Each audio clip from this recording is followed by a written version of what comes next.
Olá, amados irmãos, a paz do Senhor, e aqui estamos nós para mais um episódio da nossa ADcast, o podcast da Assembleia de Deus no Rio Grande do Sul.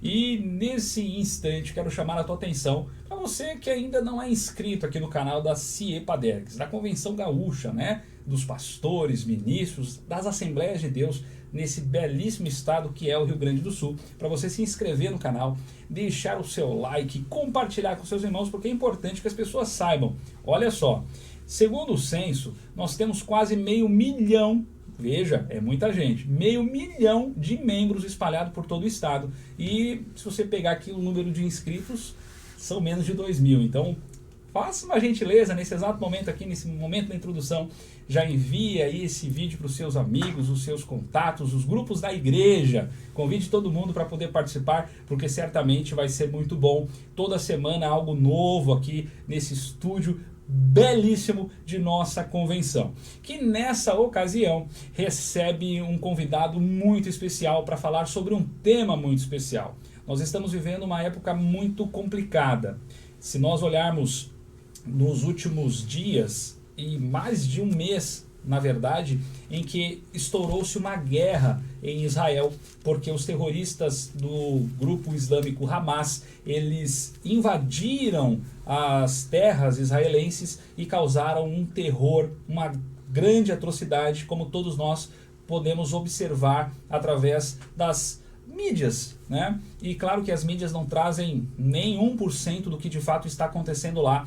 Hoje em dia já estão mais familiarizados com imagens mais fortes ali nos conselhos da ONU, de outras questões, já foram mostradas as atrocidades, esses crimes bárbaros que foram cometidos pelo Estado, ou melhor, pelo Hamas, né, que é um grupo terrorista, e nós repudiamos, nós nos solidarizamos com todos os judeus israelenses que infelizmente de alguma forma foram atingidos por essa barbárie. E na última semana, no nosso último episódio, nós recebemos aqui alguém que morou, que esteve em Israel durante um bom tempo e pôde falar uma parte mais geográfica, histórica, sobre o início dessa guerra, dessa rincha, né? Que foi o pastor Paulo Pereira, que falou de uma forma muito dinâmica. E hoje, aqui nos estúdios da nossa CIE Padergs, nós temos a alegria, a satisfação e a honra de receber o professor de teologia pela Corban, formado pela Faetel, bacharel em teologia pela Faetel de São Paulo e pastor presidente da Assembleia de Deus em Coxilha, o nosso amigo pastor Diogo Ross. Meu amigo, que alegria poder ter o senhor aqui conosco nessa oportunidade. Obrigado, Alan. É um prazer estar aqui neste ambiente. Aproveito o ensejo para cumprimentar os milhares de nossos irmãos que vão ter acesso a este programa, a esse debate, a esse transitar pelas Escrituras a respeito do que você acabou de falar, desta guerra no Oriente Médio. E, de qualquer forma, é sempre bom estar aqui, tendo a oportunidade de falar da Palavra de Deus e tecer comentários sobre o que ocorre no mundo e o que isso tem a ver com a Palavra de Deus. Isso é muito importante. Aliás, que nós estamos acompanhando e, claro, somos assembleanos, somos pré-tribulacionistas e nós estamos aqui já na expectativa da volta de Jesus. E a primeira pergunta que eu gostaria já de iniciar, já para iniciar já daquele jeito, pastor. Há alguma coisa escatológica? Há alguma forma, de alguma forma, esses acontecimentos dessa guerra, há alguma questão escatológica, alguma coisa ligada já à iminente volta de Jesus? Totalmente, Alan. O que está ocorrendo no Oriente Médio é o que eu venho falando desde 2014. Eu ministro aulas, por misericórdia de Deus, de escatologia desde o ano 2007. Em 2014, eu passei por uma reforma pessoal no que se refere ao estudo escatológico. E eu reparei que alguns ensinadores traziam uma outra visão, ou não entravam muito a fundo quando o assunto era anticristo, sua religião, sua etnia, e da onde ele surgiria. Parece que o foco não estava bem direcionado, estava mais direcionado para a Europa. Todavia, eu vi uma palavra que ela mudou todo o meu estudo, e eu fui atrás, olhei, mudei a lente do óculos do estudo e percebi que houve um ajuste nos meus estudos escatológicos, e desde 2014 eu venho ensinando o que estamos vivendo hoje já no Oriente Médio. Tá batendo quase 10 anos, muitos alunos, igrejas por onde passei, ministrando seminários, eu recebo mensagens e eles me dizem: Pastor Diogo, exatamente o que você apontou é o que está ocorrendo. Com isso eu quero dizer, Alan, que nós não estamos vivendo os selos do Apocalipse. O que está acontecendo nessa guerra Hamas e Israel é apenas uma contração da gestação. Por exemplo, quando Jesus, quando foi perguntado em Mateus 24, dize-nos quando começarão estas coisas e que sinais haverá da tua vinda e do fim dos tempos. Jesus falou de pestes, Jesus falou de terremotos, ele falou de nação se levantando contra nação. E ele usou uma expressão no versículo 8, todas estas coisas, todas estas coisas, referindo-se ao versículo 7, ao 6, ao 5, que ele falava de guerra, de pestes e terremotos. Todas estas coisas são, porém, o princípio das dores. Acontece que quando investigamos a palavra dores ali do seu original, aqui grego no Novo Testamento, então nós temos uma palavra que significa dores de parto. Obviamente pensamos numa mulher gestante. E dores de parto, Alan, não se dá com 3 meses de gravidez, não se dá com 6 meses, se dá por ocasião do parto. O parto, alguém pode talvez da área da saúde, saberá explicar com maiores detalhes. Até o ponto que eu sei, as contrações de uma mulher, ela leva de 2 horas até 18 horas, nesse raio de tempo ela deverá dar à luz. Então, ela não dá à luz ainda com 2 horas de contração, ou no início das contrações, ela vai dar no final das horas. Então, essas contrações é o que fazem a mulher chegar para o marido e dizer: olha, eu acho que vai nascer hoje. Pega o carro, pega a roupinha, deixei a mala pronta e vamos para o hospital. Ou seja, a mulher dá avisos que ela está sentindo que a criança vai nascer. Então, o que Jesus está dizendo que haveria uma intensidade maior de terremotos, guerras e pestes por ocasião da sua vinda. Se analisarmos, Alan, no século XIX tivemos 2.130 terremotos no globo terra. No século XX, ele pulou para 6.000 tremores de terra no globo. Então perceba que vem aumentando, e eu só peguei os últimos 2 séculos, eu não peguei os anteriores, que seria mais assustador ainda, o nível de aumento na escalada de tremores de terra.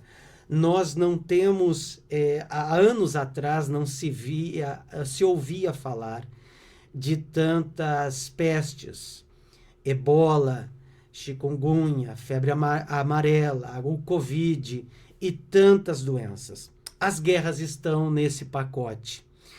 Então, o que temos visto, este levante, a última guerra, se analisarmos a história de Israel e suas batalhas, Israel foi invadido teve domínio naquela terra, domínio egípcio, teve domínio assírio, Senaqueribe, Tiglat-Pileser, nos tempos bíblicos. Depois tivemos a invasão babilônica no ano 605, culminando 586 com a destruição do Templo de Salomão. E depois do cativeiro, do retorno do cativeiro, teve toda a invasão e domínio romano naquela terra. E de lá para cá, Israel passou, o pastor Paulo Roberto falou aqui com muita maestria, falou do domínio turco-otomano, já lá no período medieval. Então, o que acontece? Aquela terra sempre teve invasões. Acontece que nós temos que abrir os olhos para o seguinte. A última batalha de Israel, e eu abro parênteses para explicar um detalhe. Israel é o centro das profecias. Não se pode interpretar a palavra de Deus com os óculos do Ocidente. Teremos que colocar o óculos do Oriente. Porque estudar profecias na Bíblia não é pôr na palavra o que eu quero, é aceitar o que ela tem para dar. Isso chama-se na teologia exegese, que é tirar o que o texto tem para dar. Porque aí tem pessoas que querem o exegese, né? Colocar e realmente, a Bíblia, na verdade, nós aprendemos na teologia de uma forma muito, muito até clara que a Bíblia interpreta a Bíblia. E aí, às vezes, claro, são os pensamentos de pessoas que querem introduzir ali o seu ponto de vista para determinados assuntos. Então, é importante mesmo o senhor frisar essa questão.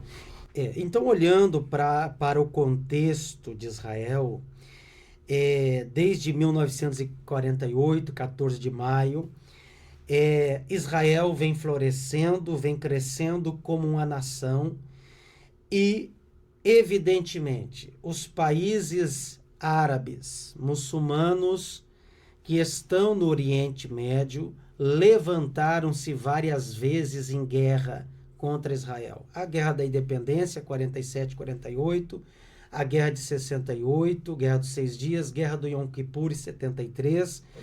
E de lá para cá, vários ataques, várias mobilizações, Primavera Árabe, Intifada. Então, o que estamos vivendo hoje e vendo no Oriente Médio não me surpreende, porque me parece estar muito claro isto já previsto na palavra de Deus. E o que eu estava dizendo antes é que se todas as batalhas que Israel teve contra babilônicos, egípcios, o período grego, o período romano, por último, a grande batalha de Israel será contra Ismael. Será contra os ismaelitas. Aquele velho problema que começou lá com Abraão, na tenda de Abraão. Aquilo precisa ser resolvido. Aquilo precisa ser resolvido. Então, veja bem, quando analisamos o texto de Ezequiel 38, por exemplo. Na verdade, pastor, o que o senhor falou, veja que coisa interessante. O senhor está falando aqui, as coisas vão fazendo mais sentido. Quando Israel, os hebreus, eles saem do Egito, né, e eles caminham em direção a Canaã, Deus não permitiu que eles passassem por onde estavam os filisteus. Não é? Por quê? Porque tecnicamente nós vemos pela história que os filisteus eles foram os caras que praticamente inventaram as armas brancas de guerra, espadas. Então os caras sempre meio que foram nessa pegada aí de guerra, de matança, eles tinham isso daí. E Deus, inclusive, agora, claro que não dá para nós entendermos, né? Eu costumo dizer que quando a gente não tem noção de certas coisas, até pra gente não ficar bem louco, a gente vai lá para Deuteronômio 29, né, que as coisas ocultas pertencem ao Senhor. Mas a grande verdade é, Deus não permitiu eles passarem por lá, por saberem que eles estavam mais preparados militarmente para guerrear, ou porque Deus já sabia que num futuro próximo, daqui a pouco todos iriam se unir e daqui a pouco ia acontecer essa resolução entre irmãos, né, que infelizmente foi ocasionado lá atrás porque Sara quis dar uma ajudinha para Deus, enfim. Ali, se tratando dos filisteus naquela época da saída de Israel, ali houve, sim, Israel não tinha ainda um povo escravo saindo do Egito. Sem armas, sem nada. Não tinha condições. Então Deus permitiu que eles fossem por outro lado, entrasse lá pela Transjordânia, pelo Jordão, para que vencesse outras nações, heveus, cananeus, jebuseus, girgazeus, para que Israel aprendesse a guerra, para que no futuro ele enfrentasse os filisteus, inclusive estes que moravam nesta cidade de Gaza, que hoje estamos tanto falando nos noticiários. Claro que os habitantes de Gaza atuais não tem nada mais a ver com filisteus, o nome permanece Gaza, porém o povo que habita ali é um povo árabe, palestino, e então, dando sequência, Alan, eu percebo que já desde o ventre de Rebeca, havia duas nações dentro dela, Jacó e Esaú. Os descendentes, e eles estavam ali brigando quase já dentro do ventre dela. Se olhar pelo contexto bíblico, os descendentes de Esaú vão se casar com os descendentes de Ismael. Pois é. E vai formar-se um povo que andava em paralelo com o povo judeu. Então, esta última batalha que há de acontecer, uns acham que é diferente, eu vejo que é a mesma. O mesmo Gog e Magog de Ezequiel 38, para mim, é a mesma batalha de Armagedon que fala o Apocalipse. Claro que haverá lá no final do milênio, isso aqui é mais para um outro momento detalharmos, haverá um último Gog e Magog, mas é lá no final dos 1000 anos. Mas são expressões que os autores que não se conheciam, Daniel, João, Paulo, não estavam juntos, não eram contemporâneos, eles usavam expressões do seu dia a dia, do que eles conheciam. Agora, o que me chama a atenção é que o autor que está por trás de todos esses textos, que é Deus, aponta para a mesma região. Aponta para a mesma região. Eu entendo que, se você analisar o Hamas, ele é um grupo de resistência à sigla Hamas, ela que é uma sigla árabe. Hamas é uma sigla, na verdade, que significa, em árabe, um grupo de resistência islâmica. É isso que significa, grupo de resistência islâmica. Agora, Hamas, olha só, nada que acontece nesse mundo acontece por acaso. Quando você pega a palavra Hamas, que ela é árabe, nem árabe é só uma sigla, formando as iniciais das palavras árabes, grupo de resistência islâmica, então eles cataram as letras, é um acrônimo, e formaram a palavra Hamas. Só que a palavra Hamas em árabe, quando você lê o texto hebraico das escrituras, essa fonética Hamas existe dentro da Bíblia. É mesmo? Existe.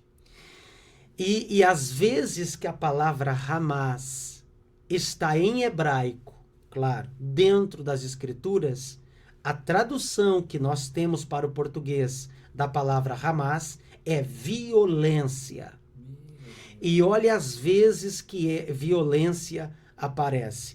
Lá em Gênesis, capítulo de número 6, Deus disse: vou destruir a terra pelo dilúvio por causa da violência, ou seja, por causa do Hamas. A fonética da palavra utilizada por Deus é Hamas. É Hamas. Hamas na Bíblia quer dizer violência.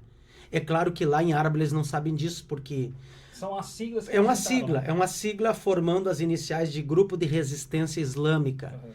Então eles pegaram as iniciais, como nós pegamos Ciepadergues, isso aqui é uma sigla, na verdade. Sim, é uma junção de outras palavras, Convenção de Igrejas e Pastores da Assembleia de Deus do Estado do Rio Grande do Sul. Então a mesma coisa em árabe, surge a sigla Hamas, que era um partido, é para ser, mas ele hoje é muito mais que um partido. Ele é um grupo terrorista. Que, aliás, tomou o poder, né? O pastor Paulo, ele deixou bem claro isso daí, que eles vieram e tomaram o poder e tocaram terror, inclusive, entre eles ali. E a gente percebe até pelas brigas, né? É importante dizer que, pastor Diogo, a gente precisa tomar muito cuidado, porque às vezes dá a entender que nós somos contra os árabes, nós estamos meio que torcendo para que eles se percam, sejam destruídos, mas a verdade é que toda essa indignação, toda essa situação é pelos terroristas, né? Os palestinos, os árabes em si. Aliás, que nós temos relatos, pastor Paulo Locatelli esteve aqui e contou relatos de muitos muçulmanos que tiveram sonhos com Jesus. Jesus está se revelando aos árabes.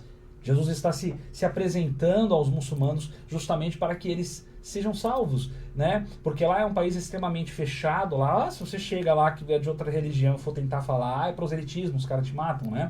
Te perseguem, enfim, ainda tem uns corajosos lá que Deus manda. Mas a grande verdade é que o Senhor ama esse povo, né? Deus está trazendo. Agora, então nós precisamos separar as coisas. O terrorismo e as atrocidades desse grupo em si são extremamente condenáveis, não tem nem o que dizer. E que coisa interessante saber que a palavra violência, Hamas, na fonética hebraica, ela está ligada dessa forma. Veja como a Bíblia é um negócio surreal. É fantástica. Realmente nós não temos nenhum preconceito com os árabes e nem com a causa palestina. Sim. É preciso deixar bem claro que o próprio líder do palestino, Mahmoud Abbas, da Cisjordânia, ele declarou que eles se arrependeram de, na época, o Tratado de Oslo, que Yasser Arafat podia ter um Estado palestino, como existe o Estado israelense, eles não aceitaram um Estado palestino. Mahmoud Abbas disse que deveriam ter aceitado naquela vez. Porque hoje o que nós conhecemos como Cisjordânia, eu não morei em Israel como o pastor Paulo Roberto, mas estive 2 vezes e ano que vem, permitindo Deus, temos mais uma caravana, vamos monitorar se essa guerra vai se estender. Então, estive na Cisjordânia, Belém, Jericó, que hoje está dentro do território da Cisjordânia. Na próxima, devo, permitindo Deus, ir em Nablus, onde era a antiga Siquém bíblica, onde estão os montes Ebal e Gerizim, Samaria. Então, eu conheci lá palestinos cristãos, super educados, queridos, pessoas que querem trabalhar. Tá vendo? Pessoas maravilhosas. Então, vale lembrar que o Hamas, ele não representa a causa palestina e nem está ajudando o povo palestino. Eles estão numa linha de pobreza porque o Hamas não investe nas melhorias. Todo o dinheiro que ele recebe da ONU, das nações, todo o fundo que ele recebe, ele transforma em foguetes, transforma em armamento. Nem o próprio israelense quer excluir o palestino. Claro.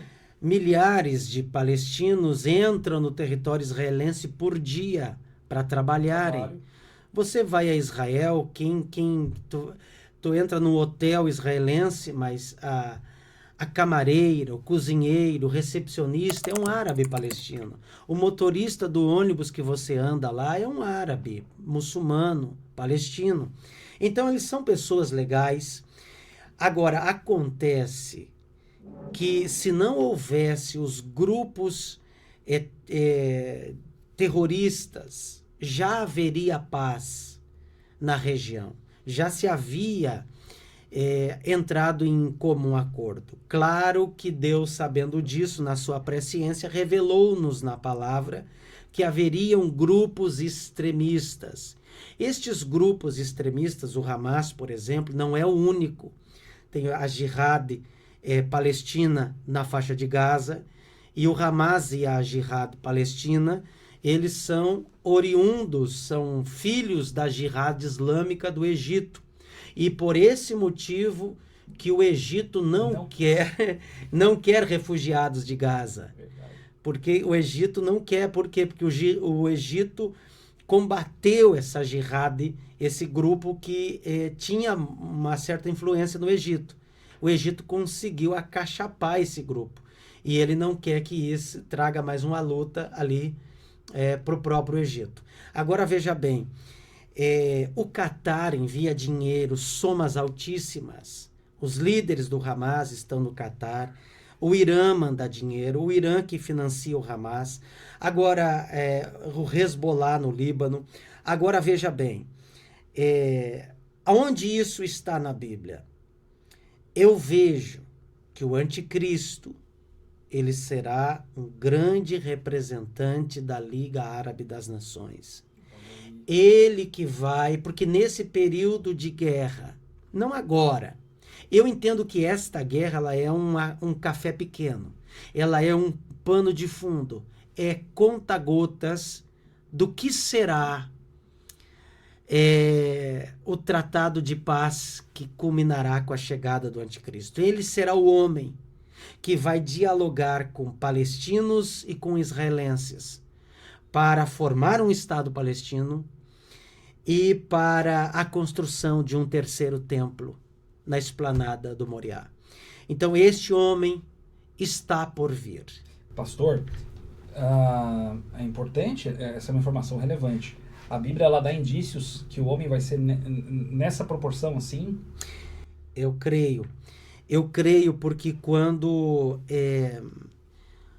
nós olhamos, por exemplo, eu não vejo um anticristo europeu nem americano, porque quando olhamos para o Salmo 83, por exemplo, verso 3 do Salmo 83 está escrito: dizem, unímonos e desarraigamos a Israel, para que não seja mais nação. Asaf, o levita, profetizou isso há 700 anos antes de Cristo. Vinde os assírios, ou seja, Irã e Iraque, os ismaelitas, os descendentes de Ismael, os agarenos, descendentes de Agar, os moabitas, ou seja, todas aquelas nações que hoje estão ao redor do território de Israel. Agora, se você pegar o Ezequiel 38, quando fala de Gog e Magog, eu sou contra ti, ó Gog, terra de Magog e Togarma. Aí quando você pega um mapa antigo, você vai ver que Gog e Magog, que Togarma, essas regiões estavam naquilo que hoje nós conhecemos por Turquia, por exemplo. Aí quando você lê o Ezequiel 38, está escrito: os persas estarão contigo e muitos povos do extremo norte. Então quando você olha Ezequiel e tu aceita o que está na profecia, você percebe que países como Turquia, Irã, Iraque, Jordânia, talvez a Rússia, que é a grande apoiadora da esquerda mundial e da causa árabe islâmica, esses países terão um enfrentamento contra Israel. Para corroborar tudo que eu estou te dizendo, diante de tantos textos, Zacarias vem dizer que Jerusalém é um cálice de tontear para os povos que estão em redor, os quais estarão no cerco contra Jerusalém. Então está muito claro na Bíblia. Agora, esta é forte. Apocalipse capítulo 6. Está escrito que veio um cavalo branco. Este não é Jesus. Jesus é o cavaleiro do capítulo 19. O do capítulo 6 é o anticristo. Olha aí. E vi um cavalo branco e o seu cavaleiro vem com a coroa, tendo um arco na sua mão, e ele vem vencendo e para vencer. Este é o anticristo. Agora, o que eu sempre digo nos seminários que venho ministrando por esse estado, e até fora dele já ministrei, é que o estudante das profecias ele tem que ter um olhar clínico para as Escrituras. Meu Deus. Por qual motivo o Espírito Santo nos diz que o anticristo vem com um arco? Ah, rapaz. Lá vai. Ismael foi o arqueiro. Aí, Meu Deus do céu. Gênesis capítulo 21, versículo 20. E o rapaz foi para o deserto ser flecheiro. Agora, me responda uma coisa, Alan. Para atirar com flechas, eu preciso de um arco. E agora, por que ele aparece com um arco na mão, mas não diz que ele tem flechas? Porque o anticristo, ele não aparece para fazer guerra no início da tribulação. Ele aparece para trazer paz entre palestinos e israelenses. Este homem que vai ter uma liderança islâmica no Oriente Médio, um representante desses países, vai sentar com o primeiro-ministro, eu ia falar Benjamin Netanyahu, ele vai sentar com o primeiro-ministro, hoje é Benjamin Netanyahu, na época não sei, vai ser outro certamente, não sabemos que tempo isso vai demorar, não sabemos a que tempo estamos assim do fim, estamos no fim, mas a que horas estamos do fim? Então, no relógio, no tic-tac da profecia, este homem vai sentar e vai fazer um acordo. E vai chegar para o primeiro-ministro de Israel e vai dizer, olha, nós precisamos se acertar. Nós precisamos acertar. Jerusalém tem bairro árabe, Jerusalém tem judeu, Cisjordânia tem judeu, tem árabe, Israel tem árabe, tem judeu. Nós que precisamos sentar e fazer um acordo de paz. Esse homem vai ter apoio da ONU, porque a ONU, tudo que a ONU quer é que alguém resolva esse problema. A ONU se sente impotente. Então o que acontece? Este homem vai conseguir. Agora, veja bem, eu creio que ele vem do Oriente. Agora veja bem, a igreja, eu sei que alguns irmãos estão ouvindo, vendo tudo isso e devem estar se perguntando, Pastor Diogo, nós como igreja, nós vamos passar pela tribulação. Olha aí. Agora aperte os cintos aí, que lá vai uma boa notícia. Eu sou pré-tribulacionista. A Assembleia de Deus no Brasil, ela tem como doutrina ser pré-tribulacionista. Agora, eu não estou aqui bancando o pré-tribulacionista escondido no escudo, no logotipo da Assembleia de Deus. Não. A própria Bíblia, e claro que o Conselho de Doutrinas das Assembleias de Deus no Brasil chegaram a tomar essa postura de ser pré, porque entenderam que a interpretação pré-tribulacionista é a mais coerente com as Escrituras. Para aqueles irmãos, eu sei que não é o teu caso, Alan, porque você transita muito dentro da teologia, mas para aqueles irmãos que estão lá do outro lado, nos ouvindo, que talvez não frequentam muito um curso de teologia, talvez deve estar se perguntando o que é pré-tribulacionismo. Existem três, eu vou tentar ser rápido, existem três escolas de interpretação. A pré, a meso e a pós-tribulacionista.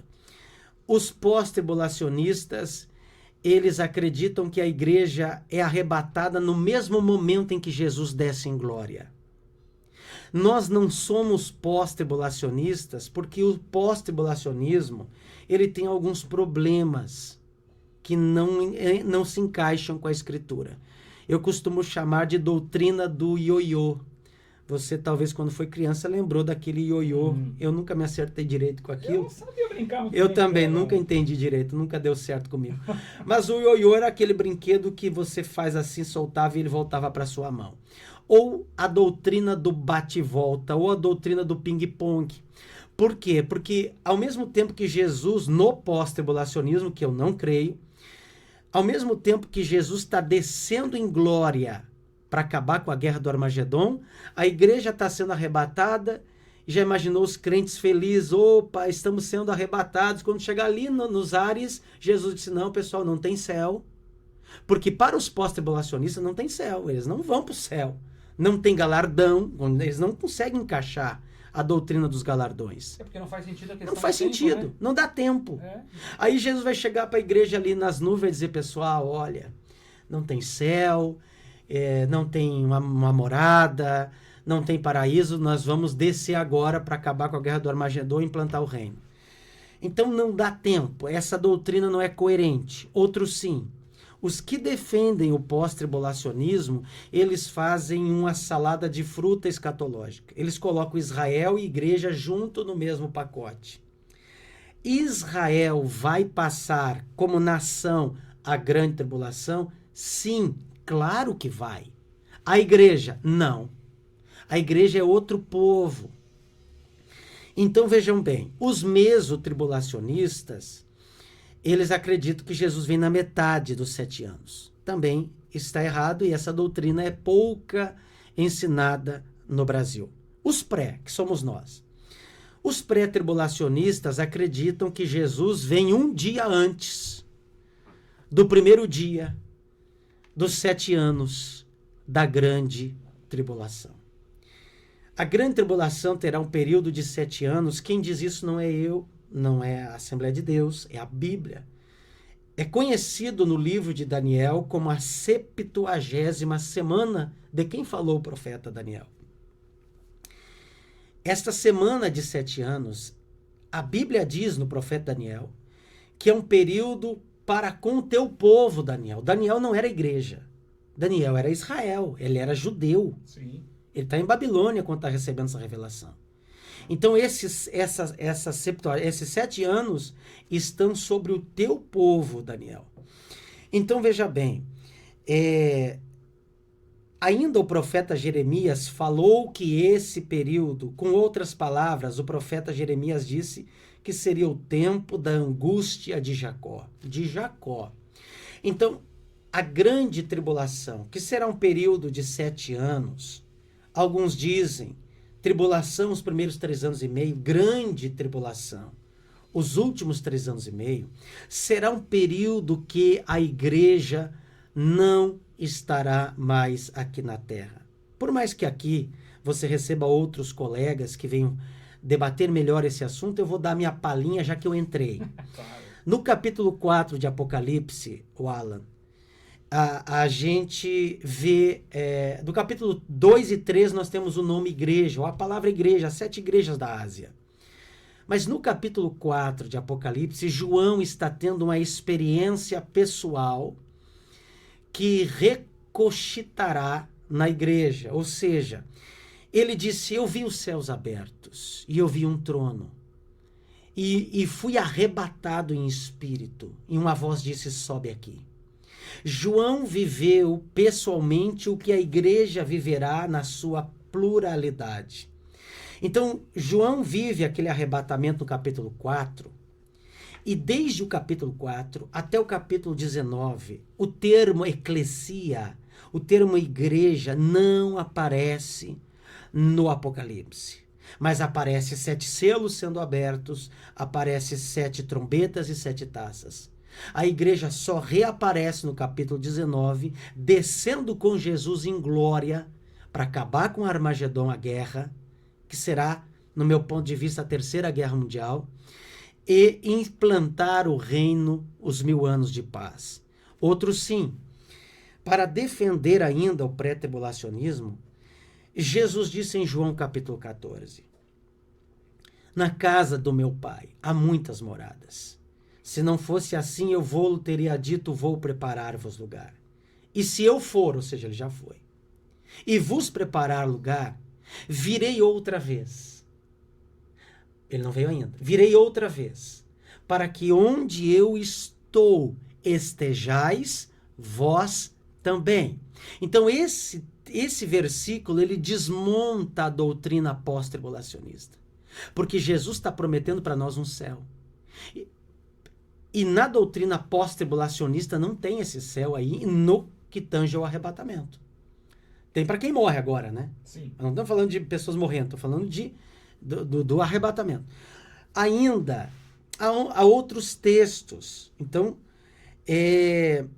por exemplo, Apocalipse 13:10, Jesus disse, como guardaste a minha palavra e guardaste o meu nome, eu também te guardarei da tribulação que há de vir sobre toda a terra.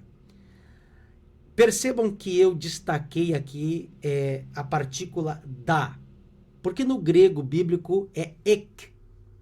E ek é guardar de entrar, não é guardar dentro. É importante essa participação. Muito. Essa colocação, aliás, é extremamente importante, porque se nós analisarmos o que os pós utilizam bastante, é justamente que Deus, por exemplo, não guardou Noé, não guardou Noé do dilúvio, guardou Noé no dilúvio, né? E ele foi ali, então assim, inclusive utilizando essa questão como nos dias de Noé e tal. Enfim, são detalhes, mas é importante essa colocação do termo grego. Ek. E ainda, só para fechar a conta aqui desse apoio bíblico para o pré-tribulacionismo, então o que o texto de Apocalipse está nos prometendo é que Jesus nos guardaria de entrar na tribulação. Ainda temos esse texto de Apocalipse, temos o que Jesus disse em João 14, prometeu vir e nos levar. Lembrando que na doutrina pós-tribulacionista não tem esse negócio de levar para o céu. Porque o céu do pós-tribulacionista é só até as nuvens e já desce. Então não é céu. O céu onde mora o trono de Deus, o terceiro céu, não cabe ali na questão do arrebatamento do pós-tribulacionismo. Bom, voltando para a defesa do pré, que a igreja não passa pela tribulação. No capítulo 1 Tessalonicenses, capítulo de número 1, versículo de número 10, está escrito: nós aguardamos do céu a seu Filho, a quem ele ressuscitou dentre os mortos, a saber, Jesus, que nos livra da ira vindoura. É sabido e é óbvio que nos dias de Paulo não havia Novo Testamento. Ele vai ser o primeiro escritor das cartas do Novo Testamento. Gálatas, que é a provável carta mais antiga do Novo Testamento, no ano 49 depois de Cristo, antecede quase 16 anos ao Evangelho de Mateus, que aparece como o primeiro, porque nós sabemos que a Bíblia não está em ordem cronológica.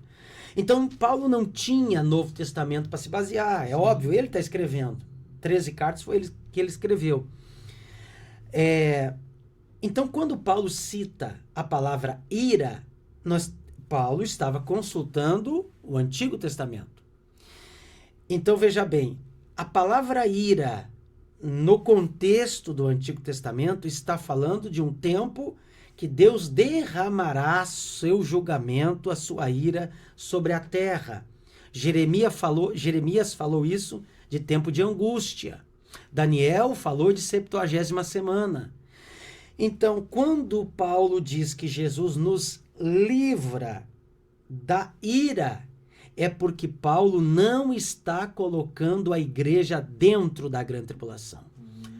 Para endossar o que estou te dizendo, no capítulo 5 de Tessalonicenses, 1 Tessalonicense, É preciso observar, Alan, os termos nós, vós e lhes.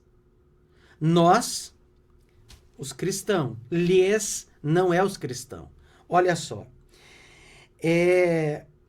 No capítulo 4, quando ele fala de arrebatamento, ele diz no versículo 15: Dizemos-nos isto pela palavra do Senhor, que nós, os que ficarmos vivos, não precederemos os que dormem. Ele está falando nós, que o arrebatamento é para a igreja.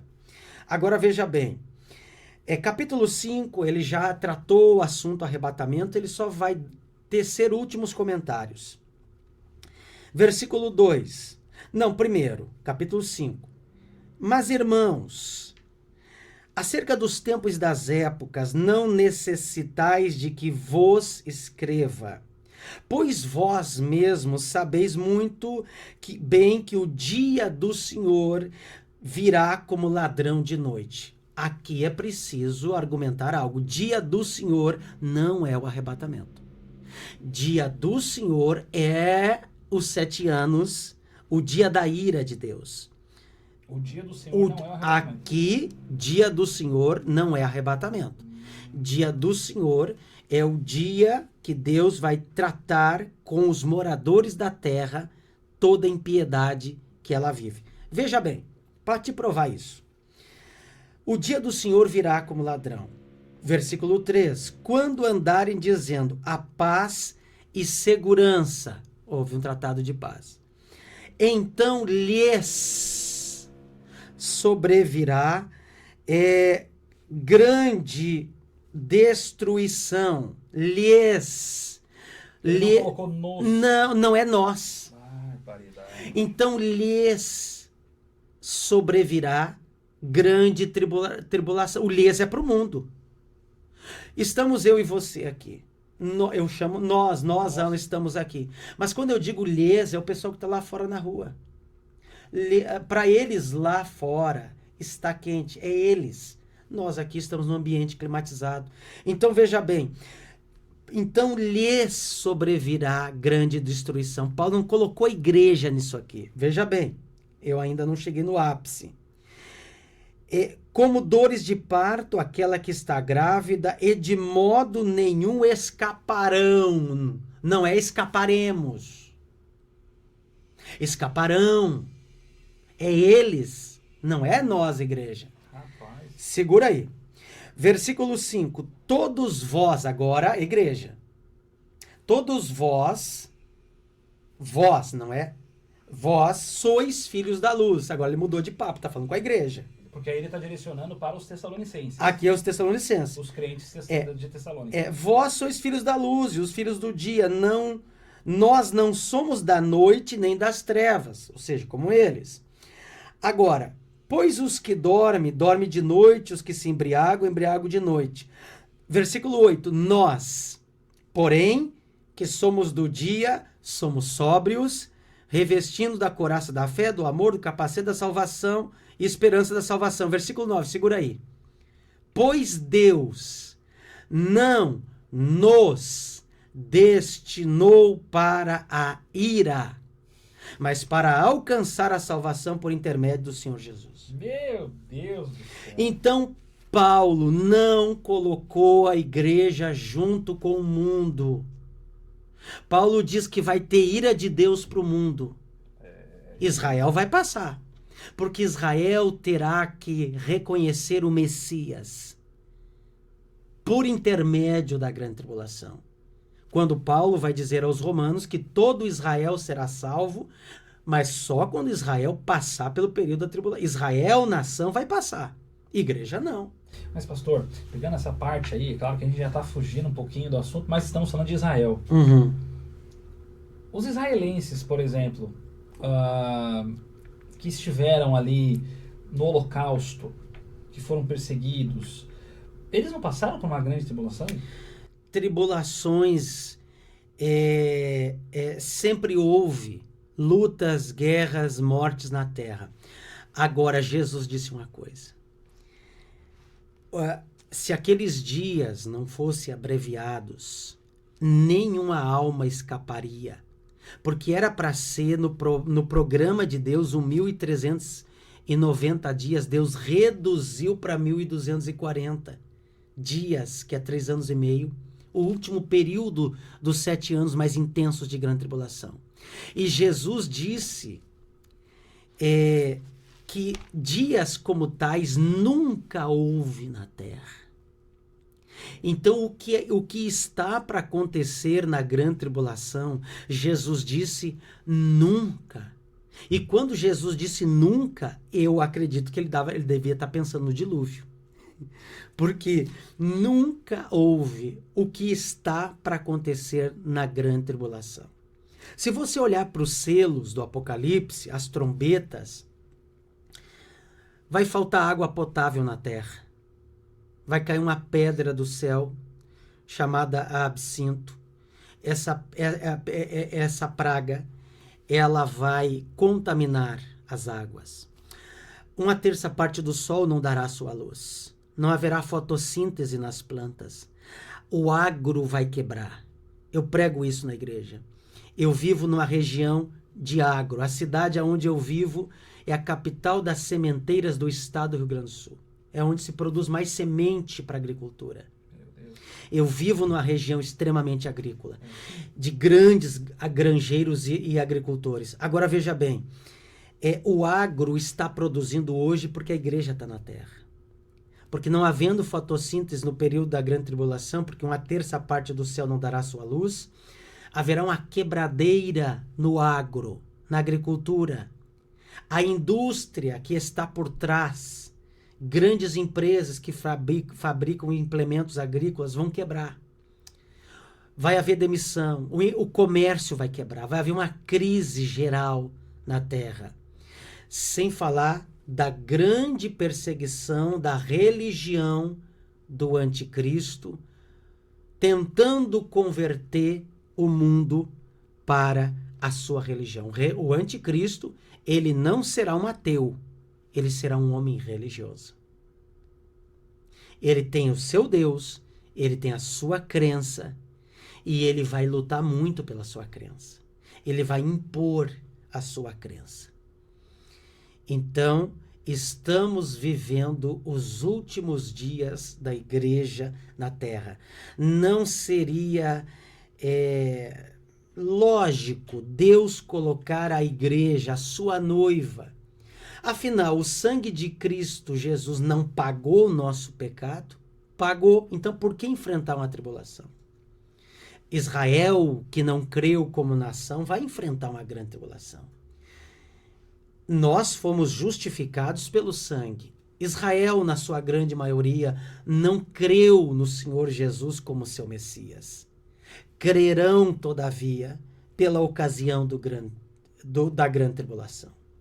Então Israel precisa ter esse encontro com o verdadeiro, com Deus, eles servem a Deus. Mas as escamas que caiu de Paulo no caminho a Damasco, precisará cair dos olhos dos israelenses e do povo judeu, que eu respeito, que eu amo muito, mas eles precisam, vai doer muito, porque se eles não creram no Senhor Jesus como o Mashiach, como eles falam, como Messias, crerão pela dor, a dor da grande tribulação. É isso que eu vejo. Eu não falei tudo aqui, Alan. É um assunto gigantesco, né?